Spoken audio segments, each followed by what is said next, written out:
They said he was worth $40 billion. They said he could buy the entire city of London before breakfast.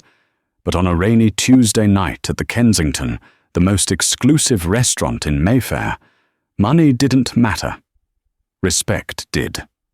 And when the manager spat an insult that would have started a war, Sheikh Zayed was already walking out the door.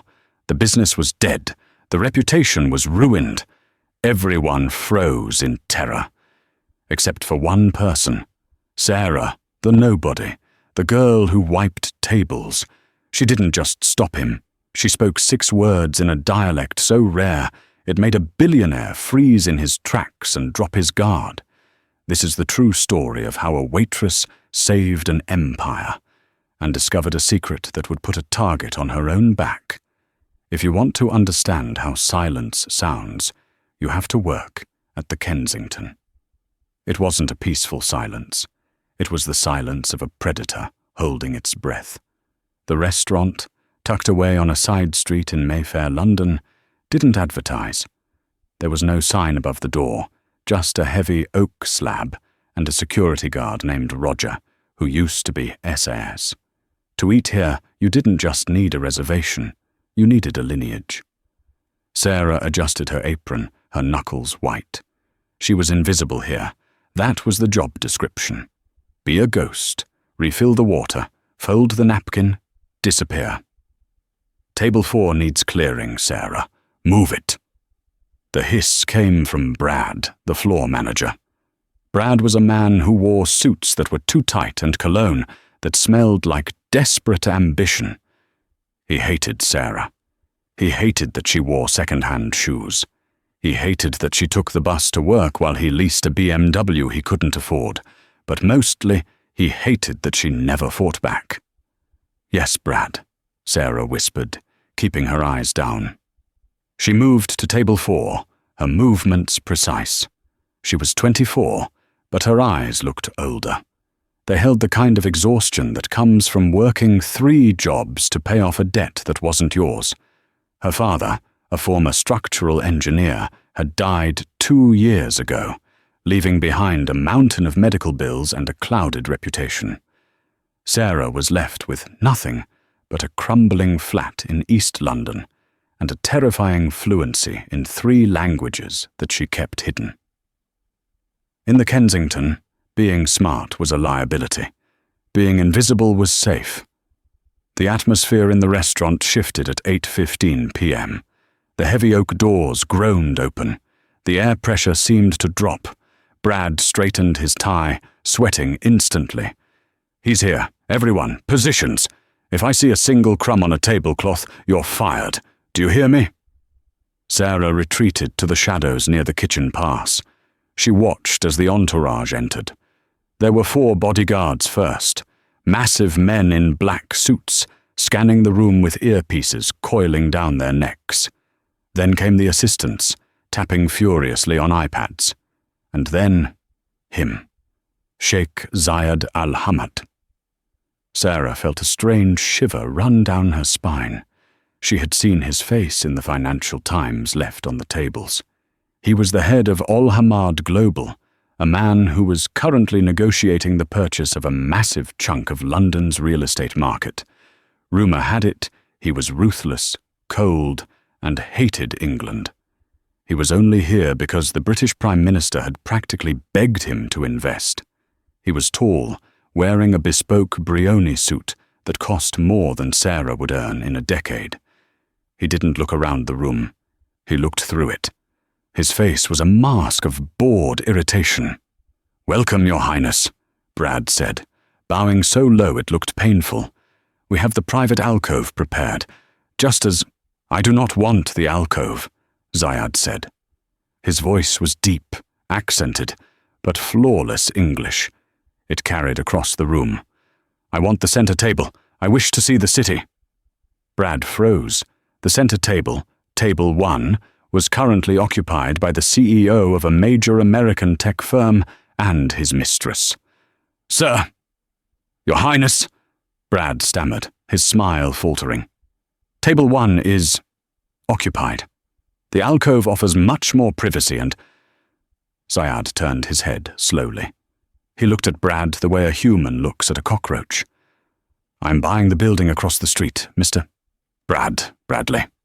Mr. Bradley, I'm buying the skyline. I wish to see it while I eat. Move them, or I leave." The restaurant went dead silent. Forks hovered halfway to mouths. This was the power dynamic of the 0.01%. Sarah watched from the shadows. She knew what Brad would do. Brad was a coward who punched down, but when faced with real power, he panicked. "Of course," Brad squeaked. He rushed over to the American CEO. Sarah couldn't hear the conversation, but she saw the CEO turn red, throw his napkin on the table, and storm out with his companion. Brad returned, sweating profusely. "Right away, Your Highness. Please." Zayad sat. He didn't thank Brad. He simply snapped his fingers. "Water. No ice. Lemon from the Amalfi Coast, not the garbage you buy at the market." Sarah's heart hammered. She was the one holding the water pitcher. "Go!" Brad hissed at her, shoving her shoulder. "Don't mess this up, or I'll ensure you never work in this city again." Sarah walked toward table 1. The floor felt like ice. Every eye in the room was on the sheikh, but the sheikh was looking at his phone, frowning. She poured the water. Her hand was steady. She placed the glass down without a sound. Zayad didn't look up. "Menu." She placed the menu in front of him. "The truffle risotto," he muttered to his assistant in Arabic, his voice low. "Hadha al-makan yabdu rakhisan." "This place looks cheap." Sarah's instinct triggered. Her brain automatically translated it. She almost smiled. The Kensington was many things, but cheap wasn't one of them. She bit her lip and backed away. She had survived the first contact, but the night was just beginning, and Brad was about to make a mistake that would cost him everything. The tension at table 1 was radioactive. 40 minutes had passed. The sheikh had not ordered food yet. He was engaged in a ferocious, hushed argument with his lead advisor, a man named Youssef. They were speaking rapid-fire Arabic, discussing a contract clause that had apparently been changed at the last minute by the British partners. Sarah was stationed 10 feet away, holding a tray of silverware, commanded by Brad to hover and wait. Because she was standing there, silent and invisible, she heard everything. "They think we are fools, Youssef," Zayad said in Arabic, his hand clenching the water glass. "They changed the zoning rights in paragraph 4. They want my money, but they don't want my control." "We can walk away, Saidi," Youssef replied. "But the press, it will look like a failure." "I do not care about the British press," Zayad snapped. Brad, watching from the podium, misinterpreted the anger. He thought the sheikh was angry about the service. Brad was a man who believed the world revolved around his restaurant. "Why hasn't he ordered?" Brad whispered to the head waiter, terrified. "Is it the menu? Does he want the special?" "He's arguing business, boss," the waiter said. "Leave him be." But Brad was ambitious, and ambition makes people stupid. He wanted to upsell. He wanted to be the guy who sold a $5,000 bottle of wine to the sheikh. Brad buttoned his jacket and marched over to the table. Sarah wanted to reach out and grab him. "Don't do it," she thought. "He is furious about zoning laws. Do not interrupt a shark when it is smelling blood." But she was just a waitress. She stayed still. "Your Highness," Brad interrupted, putting on his best sycophantic smile. "I couldn't help but notice you seem distressed. Perhaps a bottle of our finest vintage? We have a 1982 Chateau Margaux that is—" Zayad stopped talking. He looked up slowly. The interruption had cut him off, mid-sentence during a crucial thought. "I did not ask for wine," Zayad said, his voice dangerously calm. "I am a Muslim. I do not drink alcohol." The room went cold. It was a basic fact. A quick Google search of Zayad al-Hamad would have told anyone that he was devout. Offering him alcohol wasn't just a sales tactic. It was a cultural insult, a sign that Brad hadn't done the most basic homework on his VIP guest. Brad turned pale. "Oh, I assumed, because you are in London. Many accommodate." "You assumed."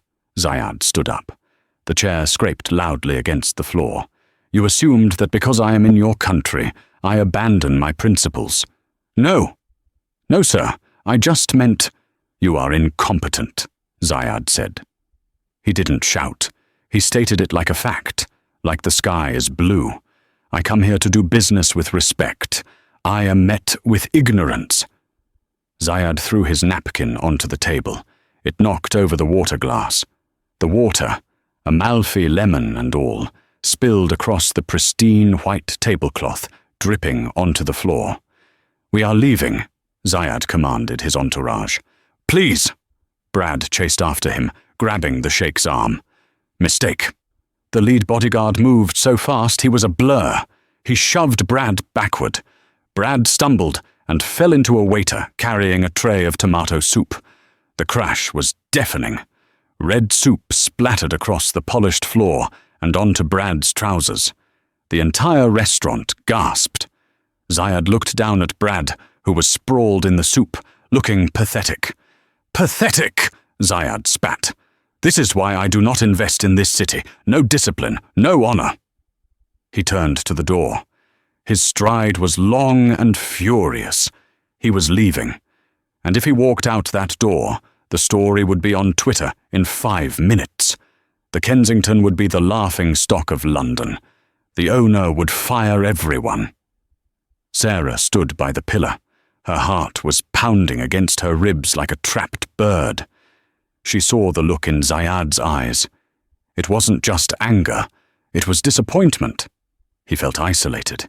He felt like he was surrounded by vultures who wanted his money but didn't respect his soul. She knew that look. She had seen it on her father's face when the contractors in Riyadh turned on him. She couldn't let him leave.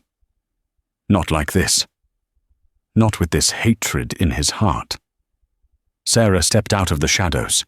She moved directly into his path, 5 feet from the heavy oak door. "Move, girl," the bodyguard growled, stepping forward to sweep her aside. Sarah didn't flinch. She didn't look at the bodyguard.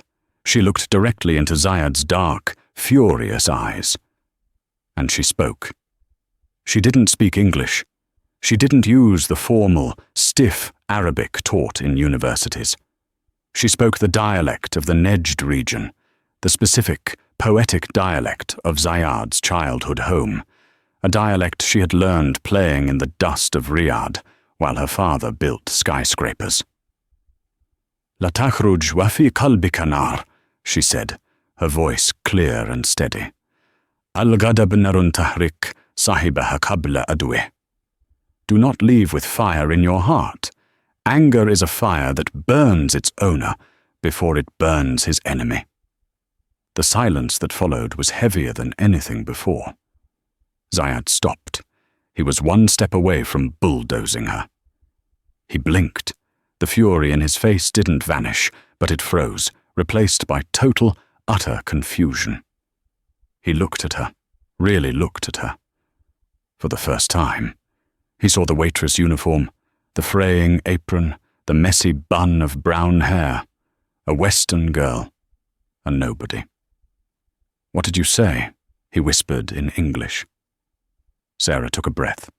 She switched back to Arabic, but this time she used a phrase that was a private proverb, something old men said to each other in the majlis, not something waitresses said in Mayfair.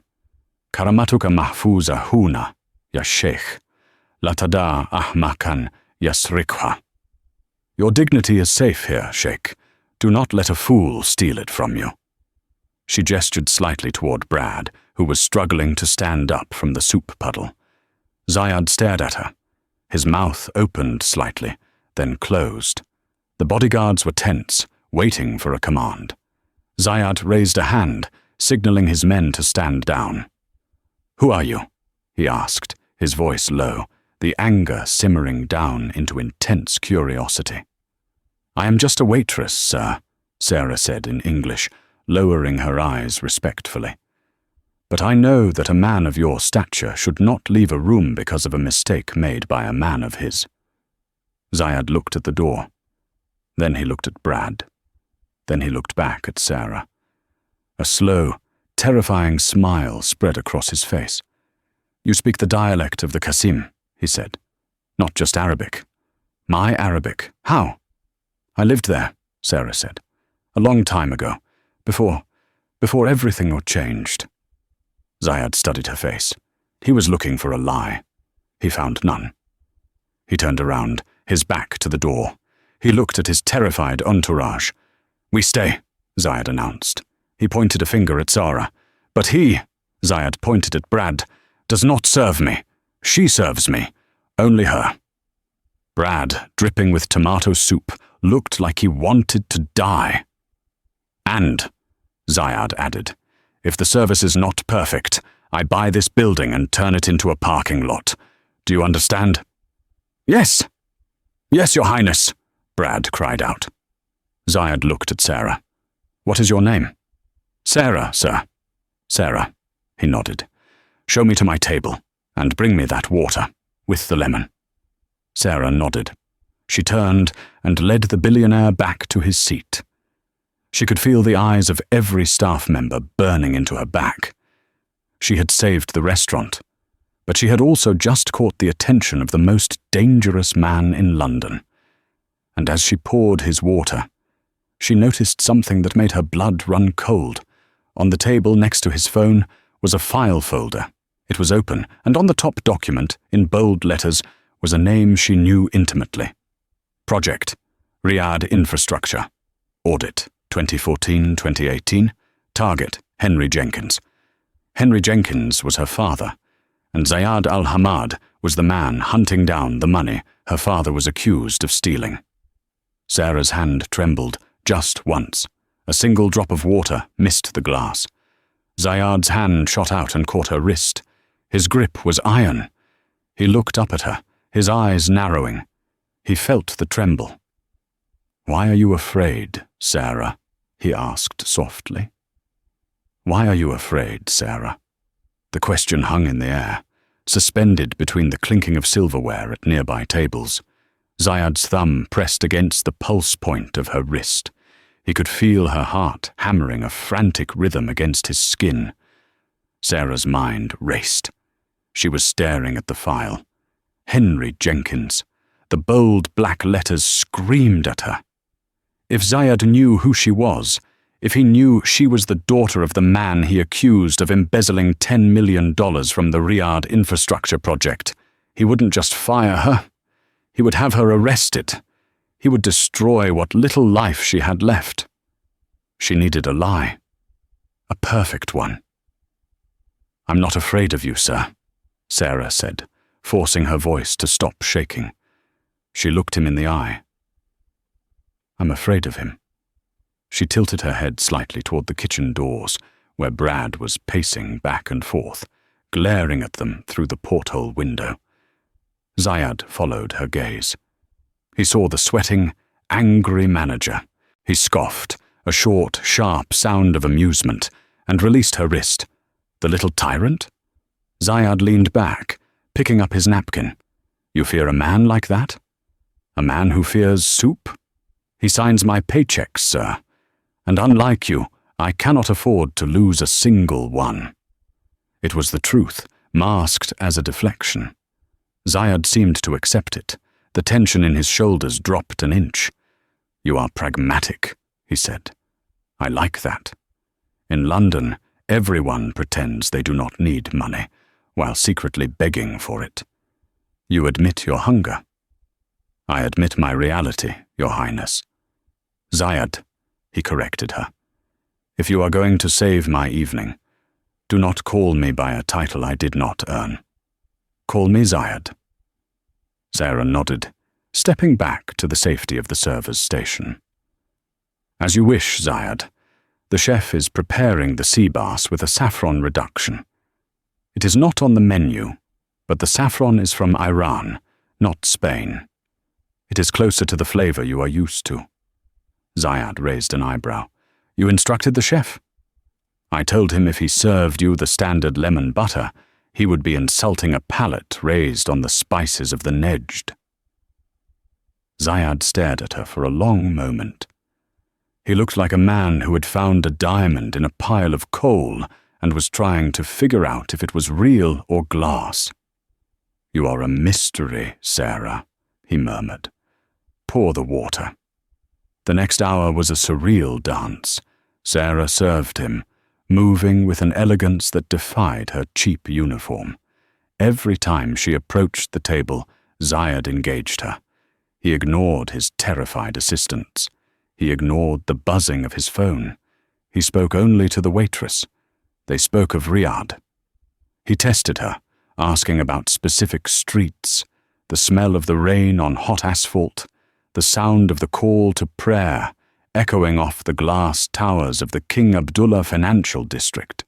She answered everything perfectly, pulling memories from her childhood before her father's disgrace. You speak with love for a city that is not yours, Zayad said, cutting into his sea bass. Why did you leave? Sarah froze. This was the dangerous ground. My father finished his contract, she said, her voice tight. We came home. What was his name? Perhaps I knew him. I know all the engineers from that era. Sarah's blood ran cold. She gripped the water pitcher. He was a nobody, sir, just a mid-level contractor. Smith, John Smith. A lie, a terrible generic lie. Zayad paused. He looked at her, his dark eyes narrowing slightly. He knew she was lying, but before he could press her, his phone rang. He glanced at the screen. The annoyance returned to his face instantly. He answered in Arabic, his voice harsh. Yes? No, I told you. Find the money. I don't care if Henry Jenkins is dead. I don't care if his family is destitute. The money did not vanish into thin air. He stole from my family. He stole my father's trust. Find his daughter if you have to. Squeeze her until the truth comes out. Sarah stood 3 feet away, paralyzed. He was talking about her. He hung up the phone and slammed it down on the table, right on top of the file. He looked up and saw Sarah's pale face. Apologies, Zayad said. His voice clipped. Thieves. I am surrounded by the ghosts of thieves. Thieves, sir? She managed to whisper. A man named Jenkins, Zayad said, picking up his knife. He built a bridge for my father. It collapsed 3 years later. 4 people died.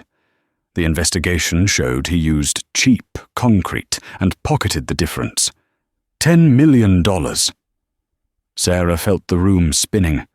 That's a lie, she wanted to scream. My father was framed. The subcontractors changed the mix. He tried to report it, but she couldn't say it. He died before facing justice, Zayad said, slicing the fish with surgical precision. But I will find where he hid the money. Justice doesn't expire with death. He looked at Sarah. You look ill. Sit down. I can't sit with a customer, sir. Brad will. Sit, Zayad commanded. Sarah sat on the edge of the chair opposite him. She was trembling again. She was sitting across from the man who had dedicated his life to destroying her family's name. The man whose legal team had buried her father in lawsuits until his heart gave out. Drink, he pushed his water glass toward her. She took a sip. You are too fragile for this city, Zayad said, his voice surprisingly gentle. You have the soul of the desert, but you are trapped in this rain. He reached into his jacket pocket and pulled out a business card. It was heavy, black, with gold embossing. I need a translator, he said. My advisors are idiots. They translate words, not meanings. You understand the culture. You understand the honor behind the language. He slid the card across the table. Quit this job. Come work for me. I will pay you 5 times what this fool Brad pays you. Sarah stared at the card. It was a lifeline. It was enough money to pay off the debts, to fix her flat, to restart her life. But it was also a trap. If she worked for him, he would eventually find out who she was. He was literally hunting her. I don't know, Sarah stammered. Is it the money? Zayad frowned. 10 times. Name your price. Before she could answer, the shadow fell over the table. Brad was back, and this time he wasn't alone. He had the security guard, Roger, with him.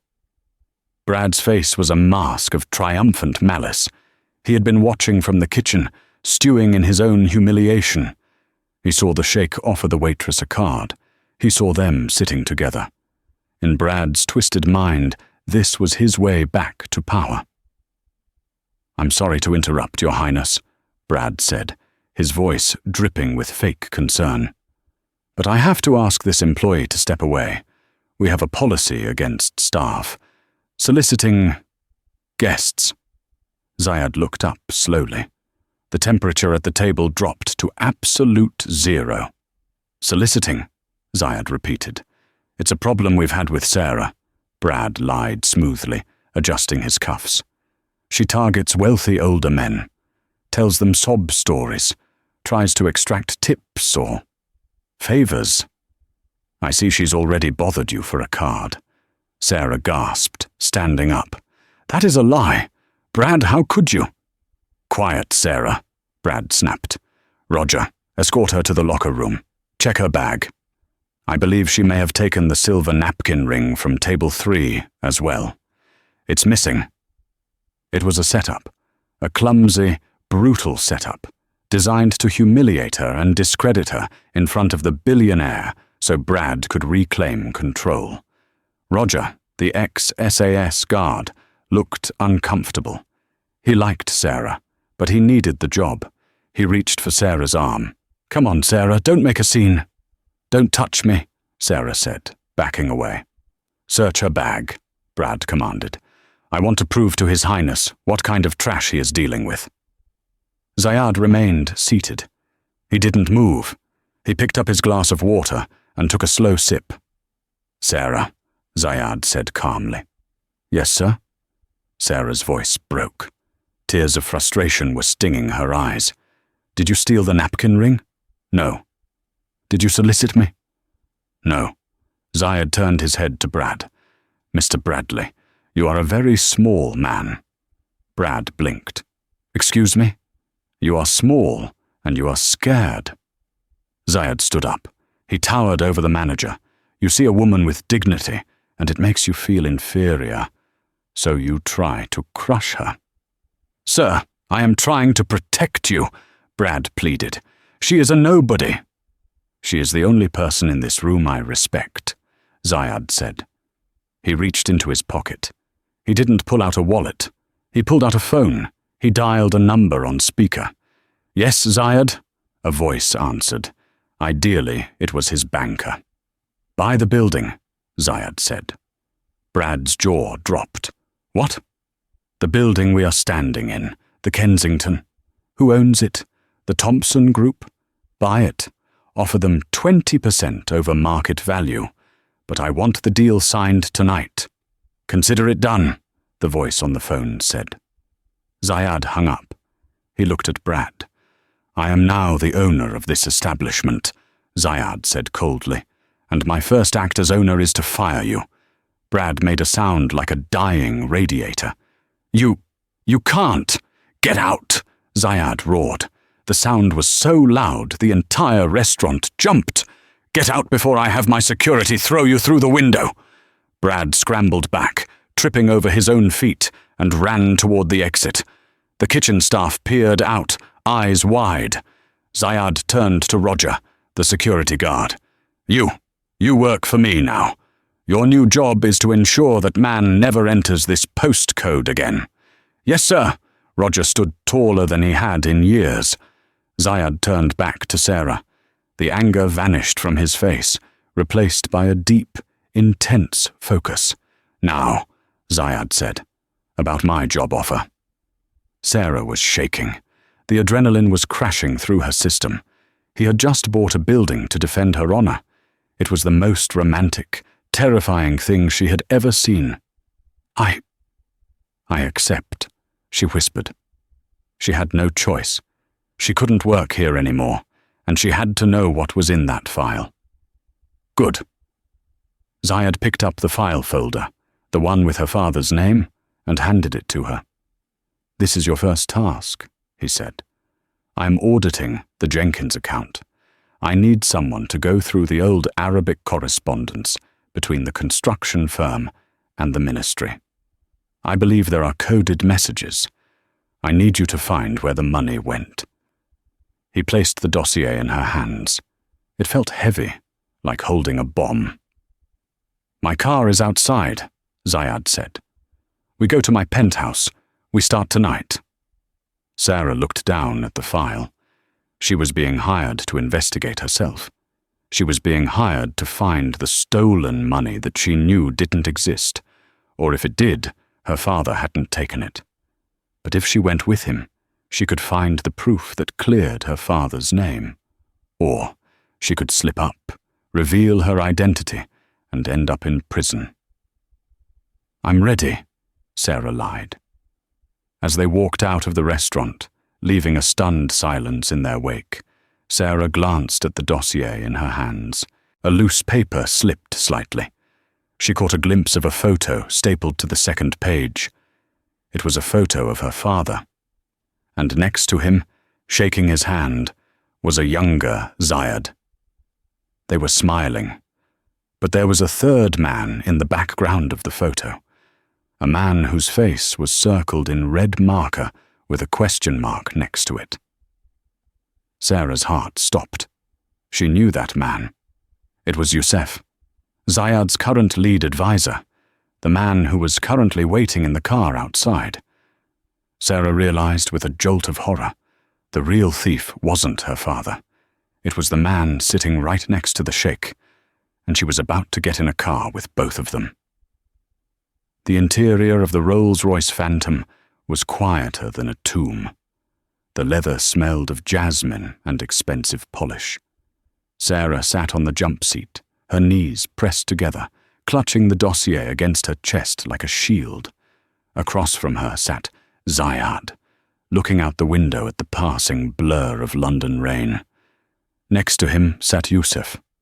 Up close, Youssef was terrifying. He wasn't physically imposing like the bodyguards, but he had eyes like a reptile, unblinking, cold, and calculating. He was scrolling through a tablet, but Sarah could feel his attention fixed on her. "This is the girl?" Youssef asked in English, his voice like dry leaves scraping together.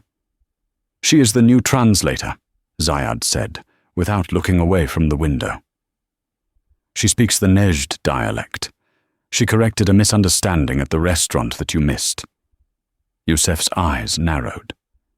"I missed nothing, Saidi. The manager was a fool. We did not need a waitress to tell us that." "She saved the evening," Zayad said firmly, "and she is going to audit the Jenkins files." At the mention of the name Jenkins, Youssef flinched. It was subtle, a slight twitch of his left index finger against the tablet. But Sarah saw it. "Is that necessary?" Youssef asked, his tone shifting to one of smooth concern. "The case is closed. Jenkins is dead. We have the judgments. Why reopen old wounds? You need to focus on the London acquisition." "I need closure, Youssef," Zayad said, turning to face him. "My father died believing Henry Jenkins betrayed him. I want to know how. I want to trace every single rial. If this girl can read the handwritten notes in the margins of the blueprints, she might find what the forensic accountants missed." Youssef turned his gaze to Sarah. He smiled, but it didn't reach his eyes. "Welcome to the team," Youssef said. Then he switched to Arabic, but he didn't speak the Nejd dialect. He spoke a rapid, slang-heavy street dialect from Cairo, assuming Sarah wouldn't understand the nuance. "Don't get too comfortable, little girl," Accidents happen to people who stick their noses where they don't belong. Sarah's heart hammered against her ribs. It was a direct threat. She had a choice: ignore it and play dumb, or show her teeth. She looked Youssef dead in the eye. She responded in perfect Cairene slang, matching his tone. I don't plan on getting comfortable. I plan on being accurate. Unless accuracy is a problem for you. Youssef's smile vanished. He looked at Zayad, but the billionaire was checking his watch, oblivious to the verbal knife fight happening next to him. She is talented, Youssef muttered, turning back to his window. But Sarah saw his hand tighten into a fist. She had made an enemy. And now she was trapped in a moving metal box with him. The car arrived at the Shard. Zayad's penthouse was on the top floors, a glass palace overlooking the city. As they exited the elevator, the luxury was overwhelming. Floor-to-ceiling windows, modern art, and a silence that felt heavy. Youssef, go to your quarters. I will work with Sarah in the study, Zayad commanded. Sir, surely I should assist, Youssef pressed. The files are complex. No, Zayad said. I want fresh eyes. Go. Youssef hesitated. He glared at Sarah, a look that promised retribution, and then bowed stiffly. As you wish. He walked down the long hallway. Sarah watched him go. She knew he wasn't going to sleep. He was going to destroy her. Come, Zayad said. He led her into a study that looked more like a library. He pointed to a massive oak desk covered in boxes of documents. These are the archives, Zayad said. Letters, invoices, blueprints. My father kept everything. Find me the money, Sarah. Sarah sat down. Her hands were shaking. She opened the first box. It was her father's handwriting. She felt tears prick her eyes. She saw his notes in the margins of a blueprint. Foundation mixture incorrect, needs review. She worked for hours. Zayad sat opposite her, working on his laptop, occasionally watching her. The silence was intimate. Around 2 a.m., Sarah found it. It was a change order request, document 404B. It was a request to transfer $5 million to a subcontractor for emergency materials. The document was signed by Henry Jenkins. This was the smoking gun. This was the proof Zayad used to call her father a thief. But Sarah looked closer. The document was in English, but there was a handwritten note in Arabic stapled to the back, written by the project manager to the bank. She read the note. Then she read it again. Her blood ran cold. The note was written in the specific dialect of the Eastern Province, but the handwriting matched the notes Youssef had made on his iPad earlier in the car, the distinctive loop of the letter lam, and the note didn't say authorize payment. The note used the word tamria. In standard Arabic it means to pass. But in the context of banking slang from that specific year and region, it meant bypass authorization. Youssef hadn't translated this note for Zayad's father. He had hidden it. Sarah looked up. Zayad was asleep in his leather chair, his head resting on his hand. He looked peaceful, younger than his years. She had the proof. Youssef had forged the authorization bypass and stolen the money, framing her father. She stood up, clutching the paper. She had to wake him. She had to tell him. Zayad, she whispered. He stirred, his eyes opened. Sarah, what is it? I found it, she said, her voice trembling. I found the... Click. The sound of a door latch opening made them both turn. Youssef stood in the doorway. He wasn't wearing his suit jacket, and in his hand he held a small, black pistol. I knew you were trouble, Youssef said softly. Youssef. Zayad stood up, confusion warring with shock. What are you doing? Put that down. I can't do that, Sayyidi, Youssef said, stepping into the room and closing the door behind him. She knows, Look at her face. She found the change order. "What are you talking about?" Zayad demanded. "Tell him, Sarah," Youssef sneered. "Tell him what you found. Or better yet, tell him who you really are." Sarah froze. Youssef reached into his pocket and threw a small leather wallet onto the desk. Sarah's wallet. He must have taken it from her bag in the hallway while she was working. "Her name isn't Sarah Smith," Youssef spat. "Her name is Sarah Jenkins. She is the daughter of the thief." Zayad went still. He looked at the wallet, then at Sarah. The betrayal in his eyes was instantaneous and heartbreaking. "Is this true?" Zayad asked, his voice a low rumble. "Yes," Sarah whispered. "But—" "You lied to me," Zayad said. He looked like he had been punched. "You manipulated me. You came into my home." "I came to clear his name," Sarah cried. "And I did! Look at the paper, Zayad. Look at the note." She held out the document. "Don't listen to her," Youssef said, raising the gun. "She is trying to confuse you with lies, just like her father. Step away from the desk, Sarah." "No." Sarah stood her ground. She looked at Zayad. "You said I understand the honor of the language. You said I understand the meaning, not just the words. Read this note." She slammed the paper down on the desk in front of Zayad. "The word is tamrir," she said rapidly. "Youssef told your father it meant process the payment. But look at the context. Look at the date. The banking systems were down that week. Tamrir in 2014, in the construction sector, meant override security protocol. My father didn't sign the transfer. Youssef used an override code." Zayad looked down at the paper. He read the Arabic script. He saw the word. He looked at Youssef. "Is this true?" Zayad asked. "She is lying," Youssef shouted, his composure cracking. "She is a desperate waitress. I have served your family for 20 years. "You served yourself," Sarah shouted back. "The handwriting matches, the loop on the lamb.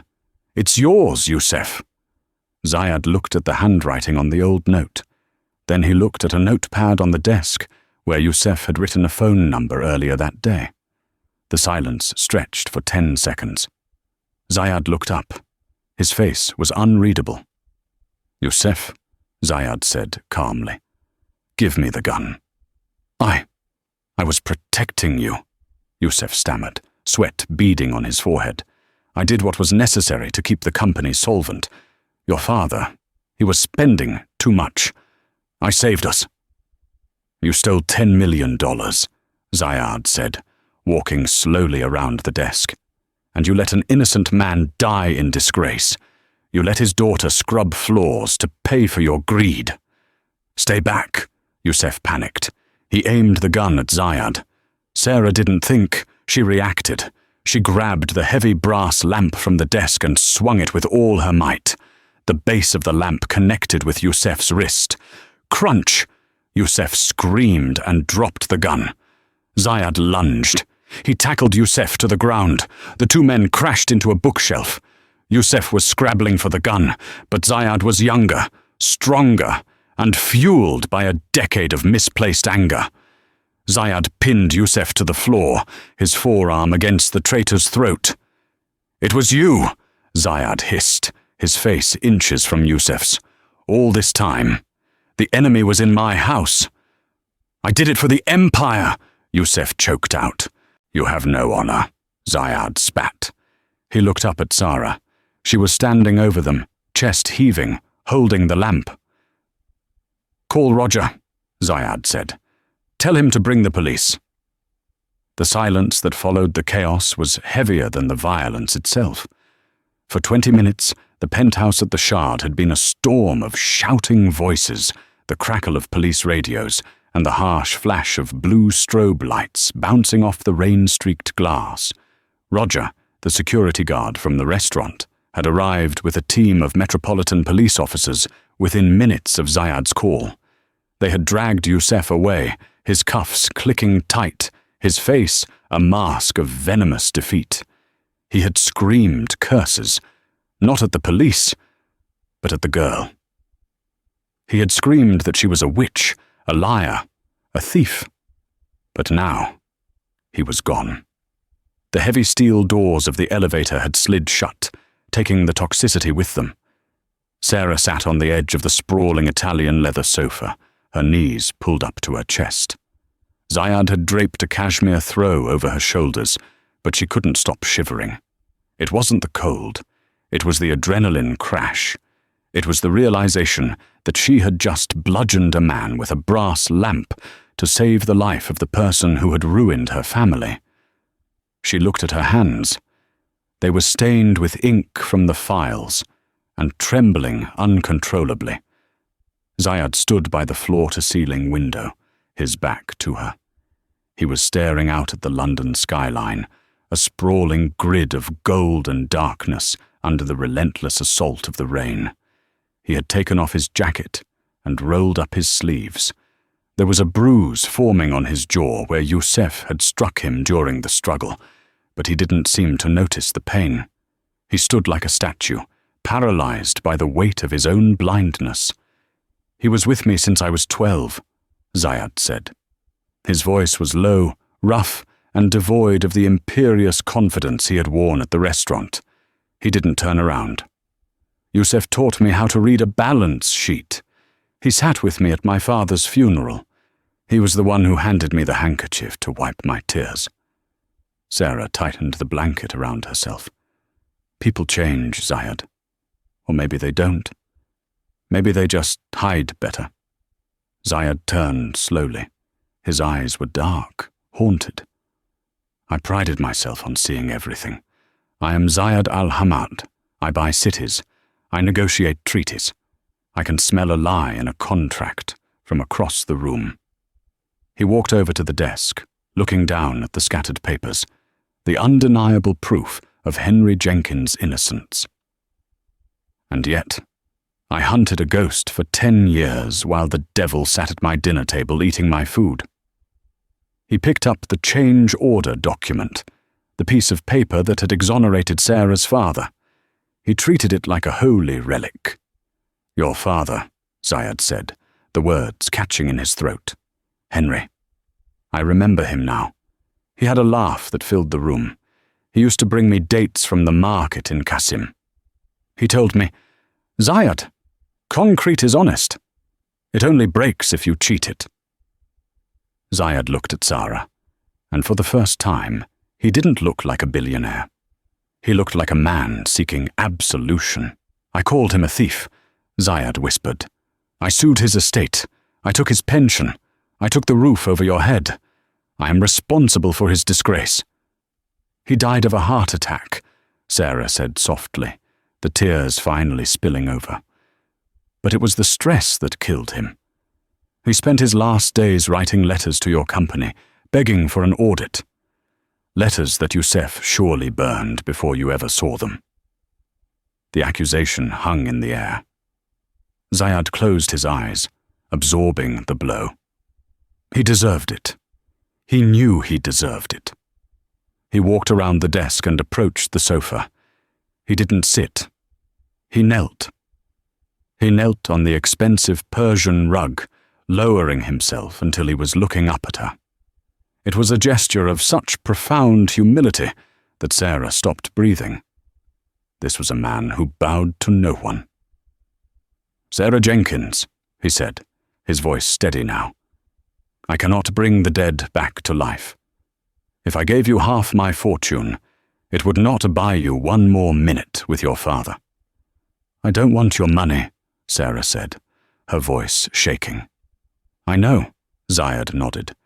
"That is why you are the only person in this world I trust. You want truth. So hear my truth." He took a breath, his dark eyes locking onto hers. "Tomorrow morning, at 9:00 a.m., I will call a press conference, not a statement. A press conference. I will stand before the cameras of the world, and I will admit that Al-Hamad Global was wrong. I will publicly exonerate Henry Jenkins. I will announce that the infrastructure failure was due to internal corruption, led by my advisor, and that your father was the hero who tried to stop it." Sarah's breath hitched. A public apology? From him? It would be global news. It would wash the stain from her name instantly. "I will return the $10 million to his estate," Zayed continued, his intensity growing, "with interest calculated from 2014, and I will pay for a memorial scholarship in his name at the University of Riyadh for engineering students. His name will not just be cleared, it will be honored." Sarah let out a sob she had been holding back for years. The knot in her chest, the tight coil of shame and fear she had carried since she was 22, finally began to loosen. "Thank you," she whispered. That's all I ever fought for." She wiped her face with the back of her hand, feeling suddenly exposed. The battle was over. She had won. But now, the reality of her situation crashed in. She was sitting in a billionaire's penthouse, dressed in a cheap, tomato soup-stained waitress uniform. The mission was done. It was time to return to her real life. "I should go," Sarah said, making a move to stand up. "My shift ended hours ago. I need to catch the night bus." Zayed reached out. His hand closed gently over hers, stopping her. His skin was warm, his grip firm but tender. "The night bus?" Zayed repeated, a faint, incredulous smile touching his lips. "You saved my life, you saved my company, and you think I will let you take the N15 bus back to East London?" "It's where I live, Zayed," she said, pulling her hand back slightly, though she didn't want to. "I'm just a waitress. Remember?" "No," Zayed said firmly. He stood up, towering over her again, but the threat was gone. Now he felt like a shelter. "You were never just a waitress. You were a spy, a warrior, a daughter who walked into the lion's den to save her father's honor." He walked to the window again, looking at the reflection of the room in the dark glass. "I am alone here, Sarah," he admitted, his voice quiet. "I have 4,000 employees. I have bodyguards who would take a bullet for a paycheck.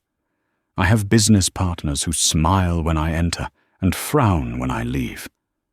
But I have no one who tells me the truth." He turned back to her. The look in his eyes made Sarah's heart hammer against her ribs, harder than it had when Youssef held the gun. "You speak the dialect of the Nejd," he said, stepping closer. "You know the proverbs. Anger is a fire that burns its owner. You saw me when I was blind. Do not leave me to go back to the darkness." "What are you saying?" Sarah asked, her voice barely a whisper. "I am saying that I fired my lead advisor tonight," Zayed said. "I have a vacancy. I need someone to manage my affairs in London, someone who can read the fine print, someone who isn't afraid to hit a man with a lamp if he threatens me." Sarah laughed. It was a wet, jagged sound, but it was real. "I don't have an MBA, Zayed. I have a degree in art history and a lot of debt. I don't hire degrees, I hire character," Zayed said. "Stay, work for me. Properly this time. Let us rebuild the legacy my father wanted, and the one your father died trying to protect." Sarah looked at him. She saw the loneliness behind the power. She saw a man who was desperate for a connection that wasn't transactional. And she felt it too, a pull, magnetic and terrifying, drawing her toward him. "And if I stay?" Sarah asked, standing up so she was face to face with him. "What happens then?" Zayed closed the distance between them. He reached up and tucked a loose strand of hair behind her ear. His fingers lingered on her cheek, tracing the line of her jaw. The air in the room seemed to vanish, replaced by a thick, electric tension. "Then," Zayed murmured, his eyes dropping to her lips for a fraction of a second, "we see what happens when the rain stops." He didn't kiss her. Not yet. It was too soon, and the moment was too heavy. Instead, He'd leaned his forehead against hers. It was a gesture of intimacy far greater than a kiss. It was a surrender.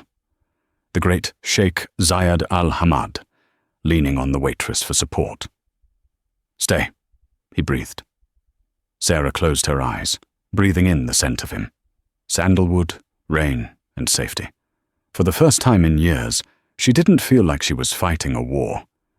She felt like she had come home. "Okay," she whispered into the space between them. "I'll stay."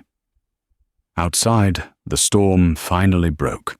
The clouds parted over the Thames, revealing the moon, casting a silver light over the city. Inside the glass tower, two people stood together in the quiet, no longer defined by their bank accounts or their pasts, but by the truth they had found in each other. The waitress had come to serve a meal, but she had ended up saving a soul. And as the sun began to hint at the horizon, Sarah knew that her life of invisibility was over. She had been seen, and for the first time, she liked what the mirror reflected. And that is the story of how a single moment of courage changed everything. Sarah could have stayed silent. She could have let the billionaire walk out that door. But she knew that dignity is worth more than a paycheck. She spoke up.